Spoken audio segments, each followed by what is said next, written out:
Hi, Matt Stait again from the Festival of Martial Arts. And today I've got with me Mark Fry. Hi, Mark. How are you? Oh, yeah, not too bad. Enjoying the sunshine, doing the gardening, stuff like that. Oh, it's the weather for it. Absolutely. So we start these things the same way, which is, can you give us a brief overview of who you are and what you do? Yep. So I'm Mark Wright, as we now know. I've been doing martial arts for over 30 years now. Started in a style called Taishido, which is a self-defense system. So it was doing punches, kicks, throws, and locks, and all that lot long before MMA sort of came onto the scene. We branched into kickboxing because we got involved in competitions. And now I've sort of started branching out again into the Superfoot system that's taught by Bill Wallace. Okay. Yeah. So that's quite a lot going on now. Um, One of the things that I find interesting and I'd like to talk to you a bit more about is the fact that you still seem to be competing, pretty regularly and putting yourself out there and up against sometimes quite a lot younger opponents. How is that for you these days? Surprisingly, it's got a lot better. I went through a stage a few years just before COVID. I was going through a stage of why am I doing this? It's competition. Most people say competition is a young man's game, and I compete in light continuous and points. And I fight across most of the associations, so I don't sort of just stick to one. I won't name names because they'll get upset. But yeah, it's been good. And the last couple of years, it's actually picked up. The quality of competitions I'm entering is higher. The amount of medals I'm winning is better. My results are getting better. We did 3 world championships last year for different associations. And I took medals in each of those and took 1 gold. This year I'm due to do 2 world championships. I do fight in the veterans category where I can, but I will also end up fighting 18 years and upwards. So Okay. And how do you find that translates to your teaching for your own students and things then? Because a lot of instructors, they get to a point and they're like, that's it, my competitive career is done. Now I'm just going to focus on the teaching. How do you think that gives you a sort of advantage in regards it, to your teaching? it's much better because the first thing is, as you get to some guys, they'll sort of start 18, 25. You might have your competitive fighters going through the peak of their time. And they're like, yeah, we're doing really well. The competition's great. I feel really young. Then they start getting into that 30s and, oh, I'm getting too old for this. I just want to sit with the kids or grandkids, sit in the garden. So having somebody of 50 years old competing, and they see this and they see me getting up on the mats with them, and they see me, like the last competition I did, I tore my hamstring and I finished the final and then went on and finished 2 more finals as well with a torn hamstring. I won one of them. It shows them that, that I'm willing to push myself beyond. I'm not asking them to do anything that I can't do. Mm. So it gives them that ground of going, not only does this guy know what he's talking about in the class, because we can see it, we can watch the videos, we can see that what we're learning works, but also he's still up there doing it. So we've got no excuses not to. So Mm. it's a great way for you to sort of like show that it's not just do what I say, it's also do what I do. Yeah, it's very much leading by example, isn't it? So, and congratulations, by the way, on the wins and the successes and things, because that's no easy feat, is it? So, No, not at all. I mean, I will say, don't get me wrong, there are people considerably better than me out there. But yeah, it's still one of those things you always go for. There's always nice to have people that are better than you, and you look at them and go, yeah, I've still got a way to go. And we'll see how long I can keep going.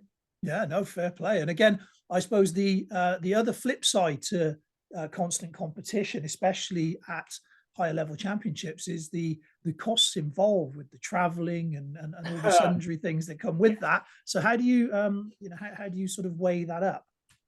Um, I see it as an investment personally. So I don't just compete for myself. I compete for my club and I compete for my students.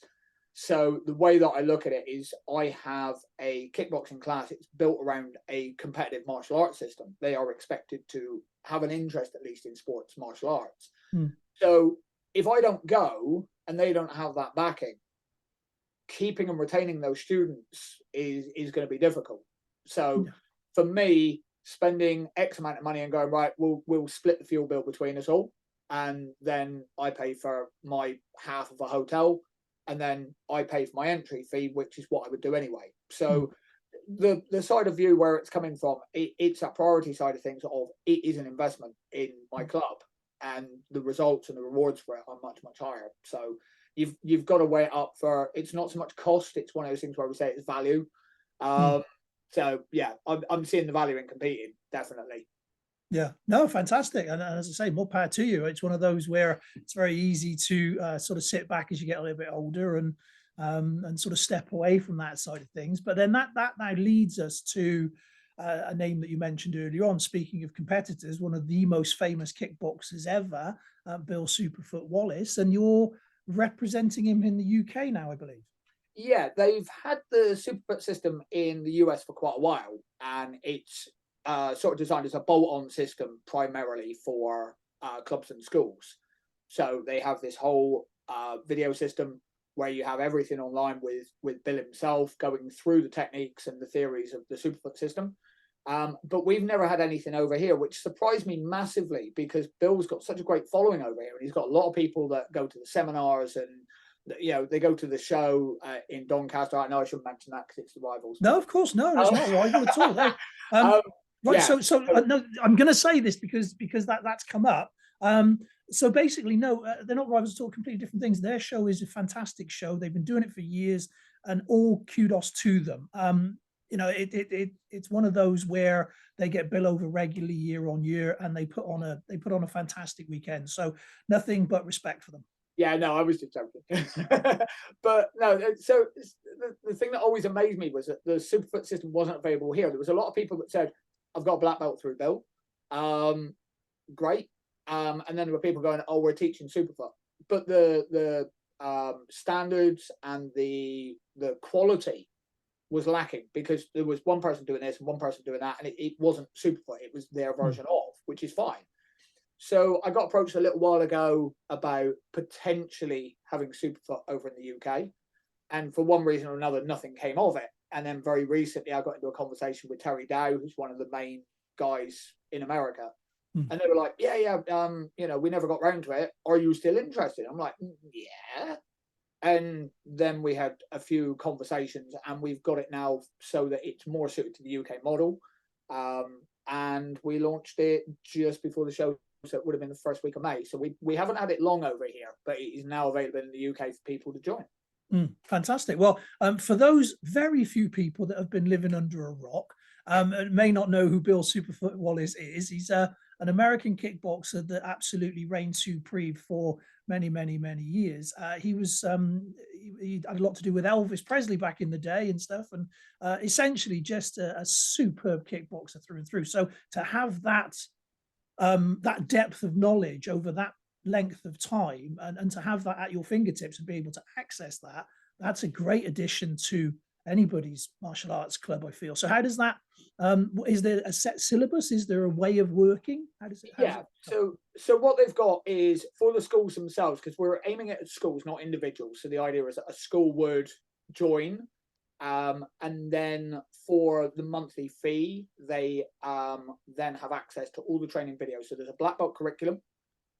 There are things like skills and drills. So there's ideas for clubs to put into place, pad work drills, partner drills, timing drills, movement drills that are all based around how Bill developed this absolutely ridiculously effective system. And then there's also things like better ways to run your school, better ways to run classes in itself, self-motivational things as well. So it's not just about you having the Superfoot system in itself, it's also how to get the best out of the system. But yeah, it's great listening to the way Bill simplifies things. He's very, very good at just making it all sound so easy. And yeah, again, with the videos, just being able to go through a video. A lot of people will go through a video once and go, right, I've got that. But it's something else to have him instructing you in these videos, and you go back in and you grab just another little tidbit and then another little tidbit. You're like, and then you start making it work. And yeah, then it all makes sense. But it's great for any level, anything from like a yellow belt that's just trying to work out how to deliver that really nice side kick, or whether it's a more advanced fighter that's trying to work out how to fake out their opponent, get to do what they want, or put a couple of kick combinations together. Or even just a stretching point of view, because Bill's phenomenal with the flexibility still. Yeah, and watching these three guys, they do a flexibility video, and there's three guys that are older than me, and they literally just like lump, and you're like, yeah. So yeah, even for that, it's great. No, fantastic. It sounds like really an interesting thing to be brought over, especially the fact that it's been, I'm not sure what the quite word is, but it's been developed specifically with the UK market in mind, because there is an accusation sometimes that the American systems don't necessarily fit in with our way of doing things. So it's good to hear that it's been modified in that way. So what is it that you're looking to do at the festival? Thank you, by the way, for agreeing to come along and take part. It's fantastic to have you on board. And so what are you planning on doing? So I primarily want to sort of go through some of the Superfoot system side of things. So some of the movement elements, showing how the stance can work quite well for this nice side-on position that Bill uses, which is absolutely fantastic for either points or continuous, by the way. So we'll be going through a few of the drills directly from the videos that Bill's done himself, showing how the Superfoot system could be implemented, and showing little sneaky tips and tricks on how to manipulate your opponent a bit better. Okay. So yeah, we've got a few things planned, but yeah, it will be all geared around that. But we'll also sort of show people how they can adapt it, change it, and make things a little bit more personal. So it's not going to be just you've got to do it my way. It's going to be, this is how Bill does it. This is how it works here. Now you go play with it and sort of make it your own. Which is the key element of it, really. Okay, and is that both sessions? Because we're all being well, you're there all weekend, and we're going to sort of put you to work. So is that both sessions, or are you going to plan on doing something else? I think we can do one day of the Superfoot system, and then maybe on the second day we'll do a lot more competition elements. So if we go into the points and continuous side, with Superfoot elements in it. So day 2 will be more a case of, this is how we're going to make it work.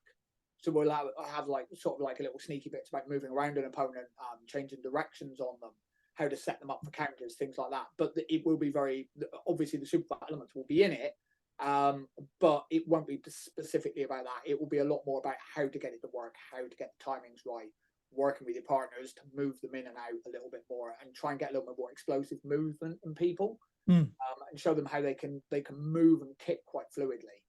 Yeah. So that again, one of the things that we're really sort of happy about with this festival and the way it's shaping up is the fact that lots of different people from lots of different things are all getting involved, and hopefully there's going to be this this sort of attitude where people are willing to try things they wouldn't normally do. And we're looking to have this sort of bolt-on energy where people can go to something, pick up some ideas, and then embed that into what they do and take it with them. So when you're talking about that kind of competitive movement, that fast footwork and things, I mean, that it doesn't matter what you call your system or style, those are principles that are that can be really helpful throughout whatever it is that you do. So when you're looking at that, it's not just 4 points kickboxing. Yeah. Oh, not at all. I mean, if you think about somebody that's learning self-defense systems, the ability to move, change directions, close down an opponent is hugely important. I think with self-defense, speaking from personal experience, I think self-defense is just a little bit too they get quite rigid. The ability to relax and move, but have that focus and power when you need it, is quite important. And that translates quite nicely with points and continuous, where you'll be stood nice and relaxed and you'll close a gap and hit a very small target. Yeah, the ability to use that in a self-defense system is still fantastic. No, it's superb. Yeah, so that footwork is the critical sort of thing, isn't it? And applies to everybody, no matter what they do, I think, is the answer to that. So where are you based, and how can people sort of find you if they want to reach out to you before the festival itself? Because I'm sure a lot of people are going to be excited about the Superfoot system being rolled out. So how can they find you? So we are based in Exeter in Devon, so we're right down in the foot end of the world. So we've got Facebook presence, where the club is called Devon Kickboxing. So we can be found on Facebook with Devon Kickboxing. we've got the website, which again is devonkickboxing.co.uk, and I can be messaged with any of those quite happily. Very easy to find these days, thankfully. And yeah, any questions about what's involved, what we'll be doing on the days, or what we offer generally, more than welcome, more than happy to answer any questions people have got. Okay. All right. Fantastic. Well, Mark, thank you for coming on and chatting today. And thank you for being part of the festival. And we look forward to seeing you there, my friend. I look forward to it. Thank you very much.